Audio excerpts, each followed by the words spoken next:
So we're at one of our properties. Property management called us. We're gonna get rid of all the weeds throughout the property. Homeless encampment over here, and let's see if I go this way here. Had to get rid of the homeless person today.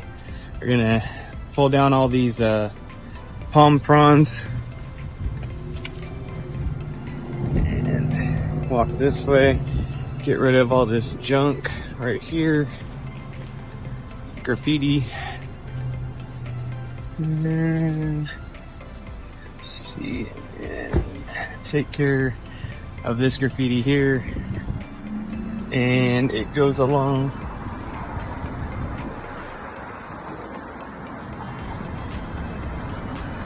this way here. But yeah, we should be here for a couple hours. Make for a fun little project. And okay, here's the big one. This property really sharpens up my graffiti removal skills. We get hit up at least twice a month to do this. Yeah, well, that's when we're done. Bye.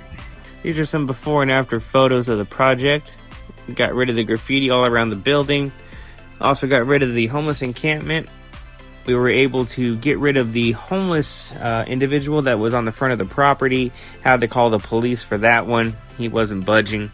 We also had a death threat for covering up the graffiti around the property, so that was fun. All in all, we did a great job. Customer was happy. Thanks for viewing. If you need any junk removal or any property maintenance, give us a call, 951-363-5120, or look us up online, www.coronajunkpm.com.